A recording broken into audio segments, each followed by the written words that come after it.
Picture this: a young woman celebrating the most joyful moment of her life, revealing the gender of her first child to friends and family. Pink confetti fills the air, laughter echoes through the night, and hope radiates from every photograph. But within 48 hours, that same woman would vanish without a trace, leaving behind only questions and a community desperate for answers. What started as a missing person case in the heart of Memphis would unravel into something far more sinister: a web of deception, betrayal, and unthinkable violence that would shock investigators to their core.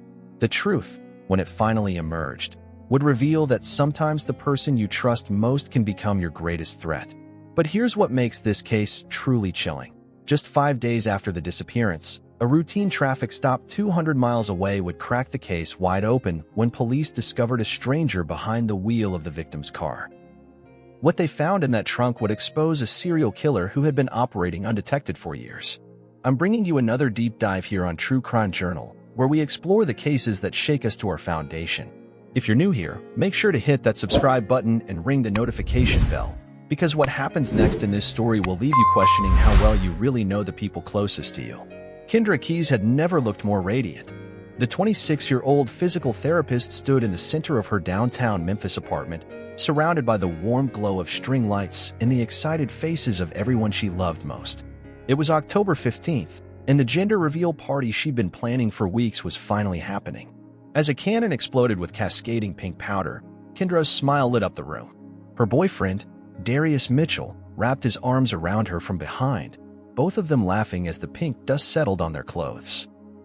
The moment was captured in dozens of photos and videos that friends immediately began sharing on social media. But what those photos couldn't capture was the devastating secret that Kendra had been carrying for weeks, a secret that would soon turn this joyous celebration into a nightmare that would haunt Memphis for months to come.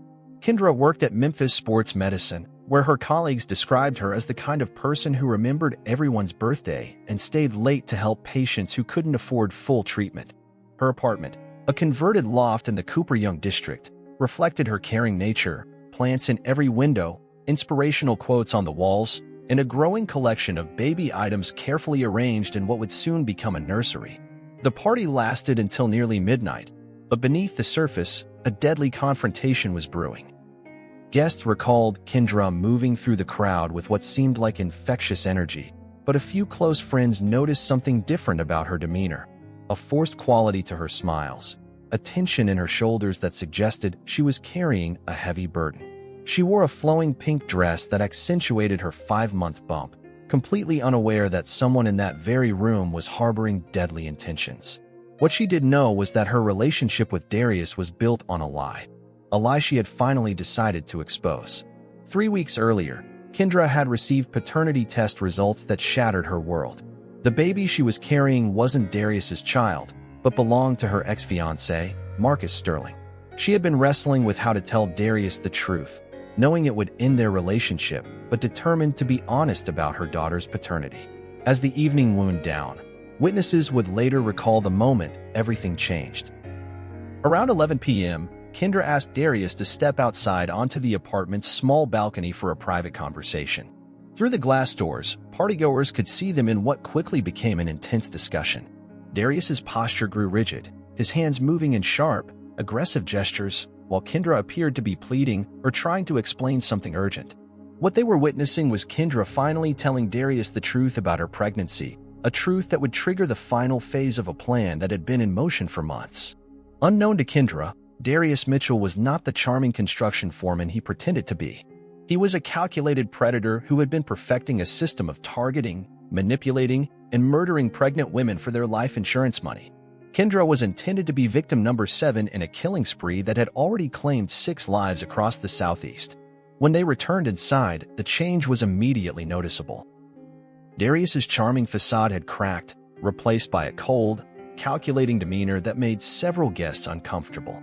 Kendra appeared shaken, her earlier forced cheerfulness replaced by obvious distress.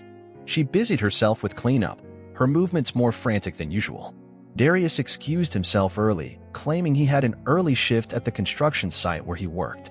He kissed Kendra goodbye, but witnesses later described it as menacing rather than affectionate, a final gesture that carried an unspoken threat. The last guest left around 12:30 a.m., completely unaware they would never see their friend alive again. What they didn't know was that Darius Mitchell had not gone home as he'd claimed. Instead, he was implementing the final phase of a murder plan that had been months in the making. What made Kendra Keys the perfect victim for Darius Mitchell's scheme wasn't just her pregnancy, it was her vulnerability. 6 months earlier, when they first met at a coffee shop near her workplace, Kendra had been dealing with the painful end of her engagement to Marcus Sterling. The breakup had left her emotionally fragile, financially stressed, and socially isolated from many of her friends who had taken sides in the split. Darius had presented himself as the perfect supportive partner, offering emotional stability and financial assistance during her most vulnerable time. What Kendra didn't know was that he had been watching her for weeks before their chance meeting, studying her routines, her relationships, and her circumstances. Within a month of dating, Darius had moved into Kendra's apartment, claiming his lease had expired unexpectedly. Within 2 months, he had convinced her to let him handle her finances to reduce her stress. And within 3 months, he had taken out a $150,000 life insurance policy on her, forging her signature using techniques he had perfected with his previous victims. The pregnancy had been an unexpected complication. When Kendra discovered she was pregnant, she initially assumed the baby was Darius's, given the timing. But as the pregnancy progressed, nagging doubts led her to secretly obtain a paternity test, a decision that would ultimately seal her fate. The test results, which arrived 3 weeks before the gender reveal party, confirmed her worst fears. Marcus Sterling was the biological father. The pregnancy had occurred during a brief reconciliation attempt early in her relationship with Darius, before she knew she was being systematically manipulated by a serial killer. For weeks, Kendra had agonized over how to handle the situation. She knew telling Darius the truth would end their relationship, but she was determined to do the right thing for her daughter's future. What she didn't realize was that Darius had suspected the truth for months and had been planning her murder regardless of the paternity results. The gender reveal party was meant to be Kendra's announcement of her decision to leave Darius and pursue a co-parenting relationship with Marcus Sterling. Instead, it became the setting for the final confrontation that would cost her and her unborn daughter their lives. After the guests left, Darius returned to the apartment using his key. He found Kendra in the kitchen, cleaning up the last of the party supplies. What happened next would be reconstructed from forensic evidence and Darius's own detailed confession. "We need to talk," he told her, his voice carrying a calm menace that made Kendra immediately afraid. "Darius, I know you're upset about what I told you, but we can work this out," she replied, backing toward the kitchen counter. "There's nothing to work out," he said, moving closer.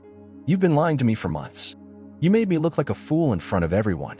That has consequences." The murder itself was quick and brutal. Using a leather belt he had brought specifically for the purpose, Darius strangled Kendra in her own kitchen while she pleaded for her life and the life of her unborn daughter. The entire attack lasted less than 5 minutes, but it ended 2 lives and set in motion a cover-up that would eventually expose years of similar crimes.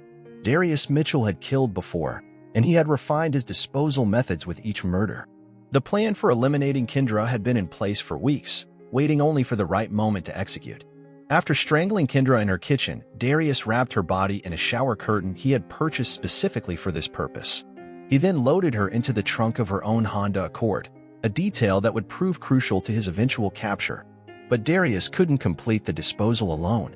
He needed help, and he knew exactly who to call. Tamika Johnson had been Darius's unwilling accomplice for over a year. Initially drawn into his web through a combination of romantic manipulation and financial desperation, she had gradually become an essential part of his murder operations. She helped him scout locations, provided alibis, and most importantly, she helped him dispose of bodies. Tamika lived alone in a small apartment in Jackson, Mississippi, about 200 miles from Memphis. Her isolated location and lack of family connections made her the perfect base of operations for Darius's disposal activities. More importantly, her criminal history and drug problems made her unlikely to be believed if she ever tried to expose his crimes. At 2:30 a.m. on October 18th, Darius called Tamika with a coded message they had used before. "I need help with a delivery in Mississippi." Tamika knew what this meant. She had helped him deliver 3 previous victims to burial sites across the state. The routine was always the same. Meet at a predetermined location, follow him to a remote burial site, help dig a grave, and then dispose of any evidence that could link them to the crime. What made this case different was the timeline. With his previous victims, Darius had been more patient, often waiting weeks or months between the murder and disposal to let things cool down.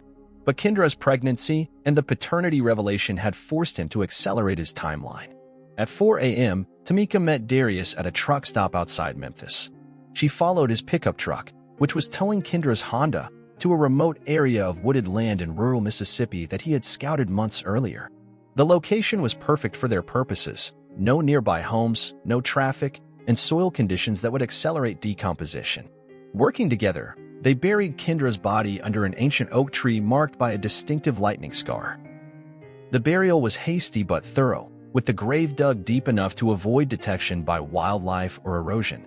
But here's where Darius made his first critical mistake. Instead of disposing of Kendra's car immediately, he decided to let Tamika use it temporarily while her own vehicle was being repaired. The Honda would provide perfect cover for Tamika's activities, he reasoned, and could be abandoned later when the heat died down. This decision, born from overconfidence and a desire to maintain control over his accomplice, would ultimately lead to his downfall. 5 days after Kendra Keys was reported missing, Officer Marcus Johnson of the Jackson Police Department was conducting routine patrol on Interstate 20 when he noticed a silver Honda Accord weaving erratically between lanes. The driver appeared to be having difficulty maintaining control of the vehicle, and when Officer Johnson activated his emergency lights, the car took nearly a mile to pull over, another red flag. The driver, who appeared nervous and agitated, handed him a license identifying her as Tamika Johnson, age 28. Her hands were shaking as she fumbled for her registration, and she kept glancing anxiously toward the interstate as if expecting someone to follow her. "Ma'am, have you been drinking tonight?" Officer Johnson asked, noting her erratic behavior. "No, sir.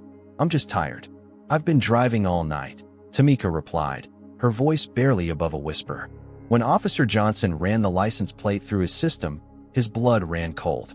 The Honda Accord was registered to Kendra Keys, the missing pregnant woman from Memphis whose case had been all over the regional news for the past week.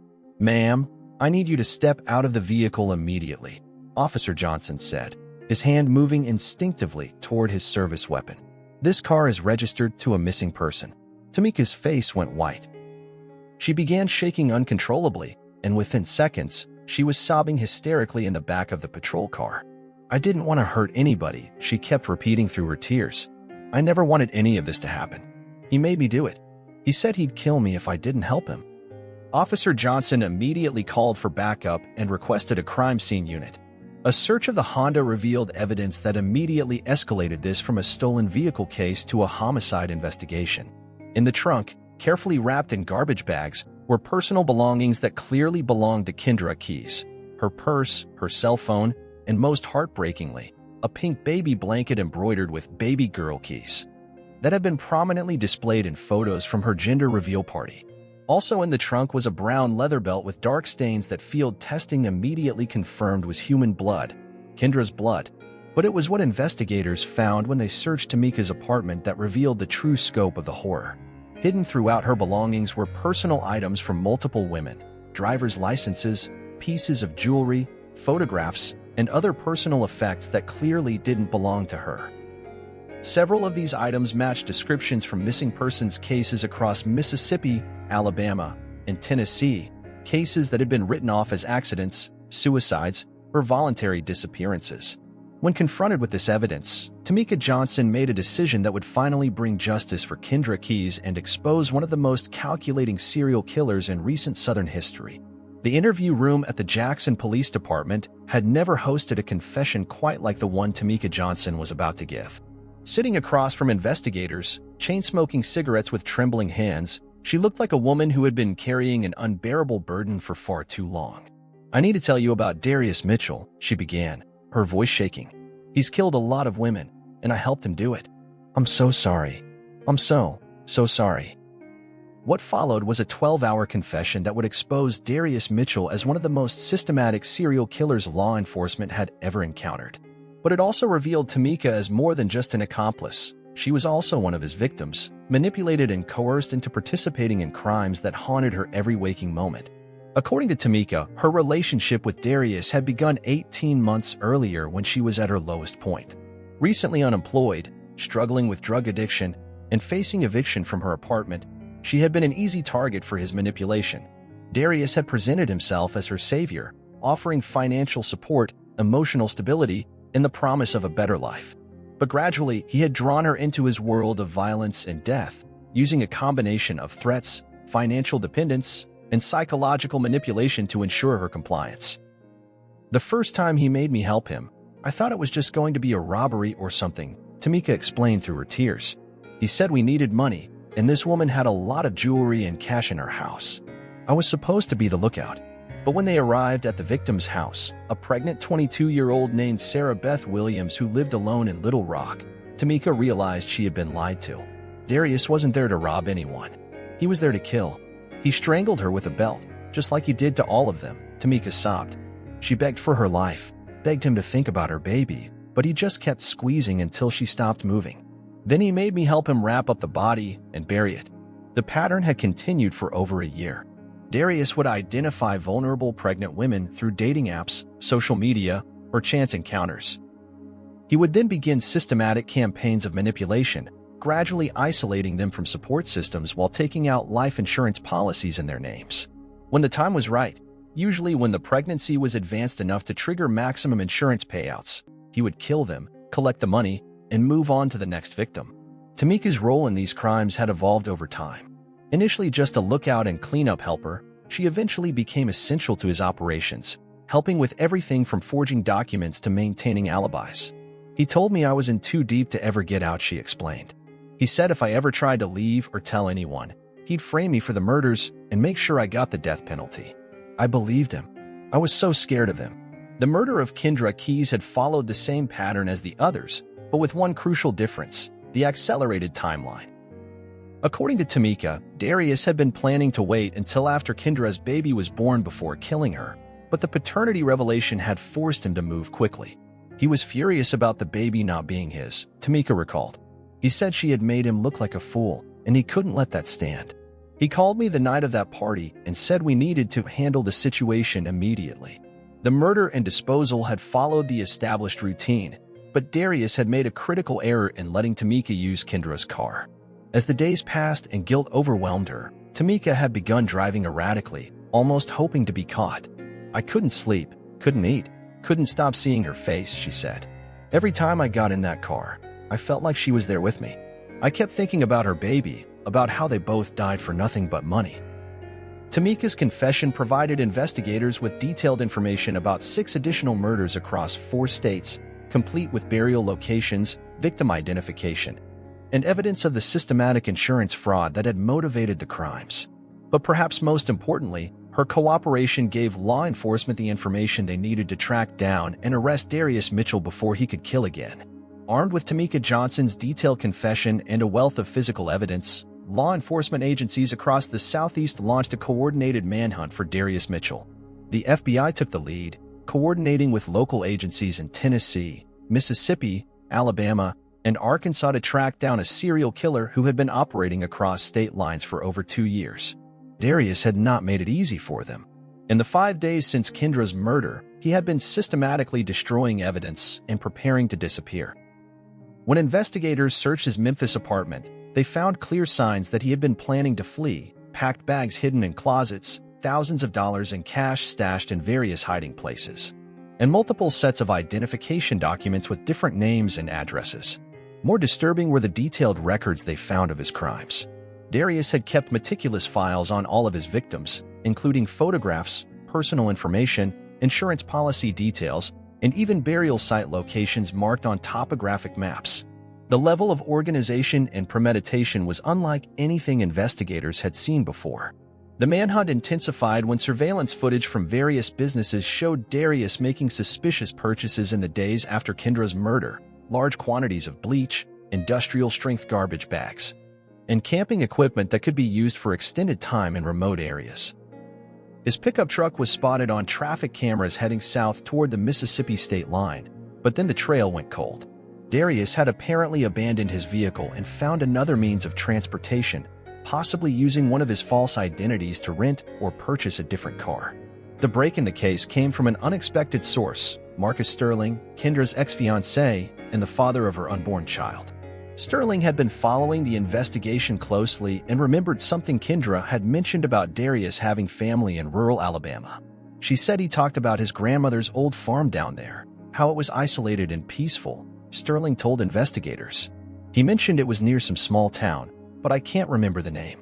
Using this lead, FBI agents cross-referenced property records with the various aliases Darius had used and found a match.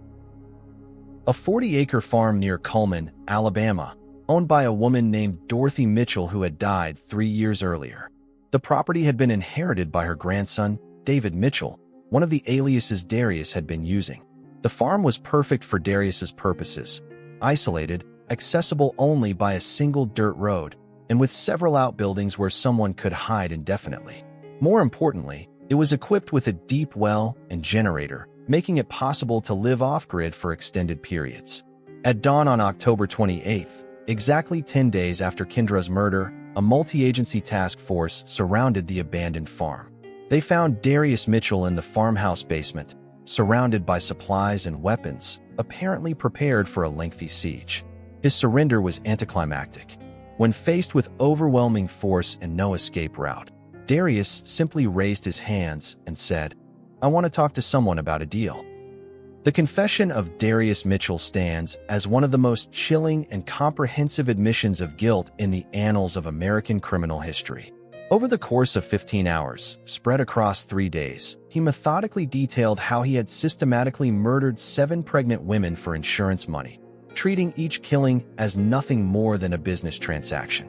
What made his confession particularly disturbing was not just the scope of his crimes, but the cold, calculating manner in which he described them. There was no emotion, no remorse, no recognition that he had ended the lives of 7 women and their unborn children. To Darius Mitchell, they were simply obstacles to profit that needed to be eliminated. "I identified a market opportunity," he said with chilling matter-of-factness during his first interview. "Pregnant women represent higher insurance payouts, but they're also more vulnerable to manipulation." It was a logical business model. The confession revealed that Darius's crimes had begun almost 3 years earlier with the murder of Sarah Beth Williams, a 22-year-old nursing student in Little Rock. According to his account, the killing had been almost accidental. He had intended to rob her, but had ended up strangling her when she threatened to call police. "After I killed her, I realized I could collect on the life insurance policy I had taken out," he explained. "That's when I understood the potential of the system." From that point forward, every aspect of his crimes had been carefully planned and systematically executed. He had researched insurance regulations across multiple states, studied pregnancy mortality statistics to make his murders appear natural, and developed sophisticated methods for creating false identities and forging documents. His victim selection process was particularly methodical.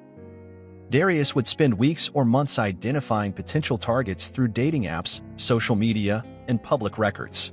He looked for specific characteristics: pregnant women who were socially isolated, financially stressed, or dealing with relationship problems. "I had detailed profiles on over 30 potential victims at any given time," he revealed. "I would monitor their situations and approach them when they were most vulnerable to manipulation." The murder of Kendra Keyes had followed the same pattern as his previous crimes, but with a crucial difference: the accelerated timeline. Normally, Darius would spend months grooming his victims and establishing himself as an indispensable part of their lives before taking out insurance policies and planning their deaths. But Kendra's paternity revelation had forced him to move quickly, ultimately leading to the mistakes that resulted in his capture. "She was supposed to be a long-term project," he said coldly. "But when she discovered the truth about the baby's father, I had to accelerate the timeline. The risk of exposure was too high." His description of Kendra's final moments was particularly haunting. Unlike his other victims, whom he claimed to have killed quickly and efficiently, Darius admitted that he had prolonged Kendra's death because of his anger over the paternity issue. "She had humiliated me in front of everyone at that party," he said. "She made me look like a fool, like some kind of sucker raising another man's bastard. I wanted her to understand that there were consequences for lying to me." The confession also revealed the full extent of his manipulation of Tamika Johnson. Far from being a willing accomplice, she had been systematically coerced into participating in his crimes through a combination of financial dependence, psychological manipulation, and outright threats. Tamika was useful because she was disposable, he said with chilling honesty. She had no family, no legitimate job, and a criminal history. If things went bad, I could always frame her for the murders and eliminate her as a witness. Perhaps most disturbing was his complete lack of remorse for his actions. When asked directly if he felt any guilt about killing 7 women and their unborn children, Darius simply shrugged. They were going to be welfare mothers, probably raising criminals, he said. I saved society from having to support them. If anything, I provided a public service. The confession provided investigators with everything they needed to close multiple unsolved cases and ensure that Darius Mitchell would never have the opportunity to hurt another woman. But it also raised disturbing questions about how such a predator had been able to operate undetected for so long, and whether there might be other victims who had not yet been discovered. The trial of Darius Mitchell began on a sweltering August morning in Memphis, nearly 2 years after Kendra Key's disappearance. District Attorney Victoria Hayes had assembled a team of prosecutors from multiple jurisdictions to handle what she called the most systematic and heinous serial killing case in regional history. The charges against Darius were staggering: 7 counts of first-degree murder, 7 counts of murder of an unborn child, multiple counts of insurance fraud, conspiracy, and a host of other related charges. The prosecution's case was methodical and overwhelming. They presented a mountain of evidence: phone records showing Darius's systematic stalking of victims, financial documents revealing the insurance fraud scheme, forensic evidence tying him to all 7 crime scenes, and his own detailed confessions. Tamika Johnson, who had entered into a cooperation agreement in exchange for a sentence of 12 years, provided crucial testimony about Darius's methods and the systematic nature of his crimes. Her 5 days on the witness stand were emotionally devastating as she walked the jury through the planning, execution, and cover-up of multiple murders. He treated these women like inventory, Tamika testified, her voice breaking. He had files on all of them with notes about their weaknesses, their money problems, their family situations. To him, they weren't people. They were just opportunities to make money. The forensic evidence was equally damning. DNA analysis tied Darius conclusively to all 7 crime scenes. The belts used in the strangulations all bore his fingerprints. Soil samples from the burial sites matched dirt found in his vehicles and on his clothing. Perhaps most powerfully, the prosecution presented evidence of what these women's lives would have looked like if they had lived. Family members testified about dreams and plans their daughters had made. Medical professionals explained the developmental stages of the unborn children who had died with their mothers. The jury deliberated for less than 7 hours before returning guilty verdicts on all counts. The same jury then spent 4 hours on the penalty phase before unanimously recommending death penalty. Judge Patricia Williams, in pronouncing sentence, delivered words that resonated far beyond the courtroom. Mr. Mitchell, you have demonstrated a level of calculated evil that defies comprehension.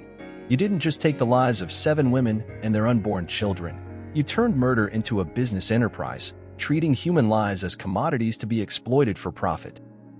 The death penalty is not just appropriate in your case, it is necessary to protect society from the continued threat you represent.